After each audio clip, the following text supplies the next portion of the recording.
Hello আমার প্রিয় ছাত্রছাত্রীরা, আজকে তোমাদের জীবনবিজ্ঞান ও পরিবেশ ফার্স্ট সেমেস্টিক সাজেশন মাধ্যমিক 2025 বলবো। 1 নম্বরের জন্য অলরেডি আমি ভিডিও তৈরি করে রেখেছি, ওখান থেকে যত ধরনের প্রশ্ন আসে 1 নম্বরে সব পেয়ে যাবে। বাকি প্রশ্নের সাজেশন এখান থেকে তোমরা পাবে। তার আগে একটা কথা বলে রাখি, চ্যানেলটি ভালো লাগলে অবশ্যই সাবস্ক্রাইব করে দেবে এবং তার সাথে সাথে কেমন বিষয়ের উপরে তোমরা ভিডিও পেতে চাইছো কমেন্ট বক্সে অবশ্যই লিখে জানাবে। চলো তাহলে শুরু করা যাক। মার্কস 2। 1 নম্বর, টপিক চলন ও ন্যস্টিক চলনের মধ্যে দুটি পার্থক্য লেখো।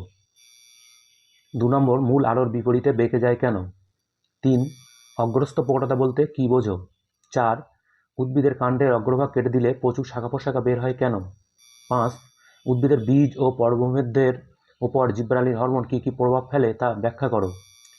6, কৃষির ফলন বৃদ্ধি ও আগাছা সমস্যার সমাধানে কৃত্রিম হরমোনের ভূমিকা।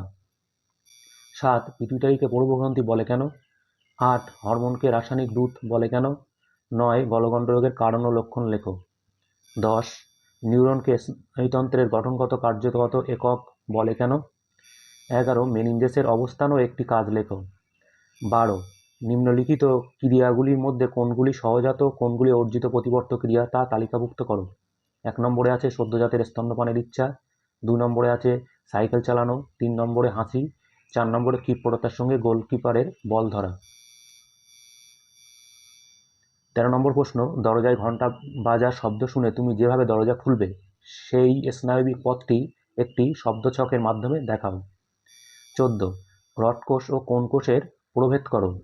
15, দ্বিনেত্র দৃষ্টি কাদের দেখা যায় এবং কেন? 16, লঘু মস্তিষ্কের কাজ কী? 17, চোখের কোন কোন দৃষ্টিজনিত ত্রুটি সংশোধনের জন্য অবতল ও উত্তল লেন্সের যুক্ত চশমা ব্যবহার করা হয়। 18, ভয় পেলে বুক ধড়ফড় করা ও হৃদস্পন্দন বেড়ে যাওয়ার সঙ্গে যে হরমোন জড়িত তার ক্ষরণ স্থান ও একটি কাজ লেখো। 19, জিনের বৈশিষ্ট্য লেখো। 20, ডিএনএ ও আরএনএর পার্থক্য লেখো। 21, মাইটোসিস কোষ বিভাজনের বৈশিষ্ট্য লেখো। 22, মাইটোসিস ও মিয়োসিসের পার্থক্য লেখো। 23, উপযোজন কাকে বলে? 24, অক্সান ও ডেনড্রনের পার্থক্য। 25, রুই মাছের গমনে মায়োটম পেশির ভূমিকা লেখো। তারপরে হচ্ছে মার্কস 3। 1 নম্বর, বিভিন্ন প্রকার উদ্ভিদের চলন ছকের সাহায্যে লেখো। 2, উদ্ভিদ হরমোন অক্সিনের ভূমিকা। 3, প্রাণী হরমোনের বৈশিষ্ট্য।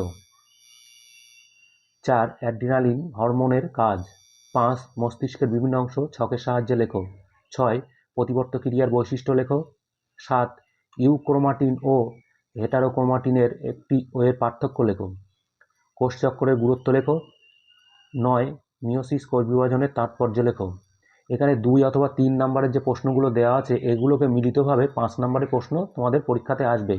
আর চিত্র অঙ্কনের জন্যে যেটা আসবে এবারের পরীক্ষাতে সেটা হলো মানুষের চোখের অক্ষিগোলকের লম্বচ্ছেদের একটি পরিষ্কার পরিচ্ছন্ন চিত্র অঙ্কন করো ও বিভিন্ন অংশ চিহ্নিত করো।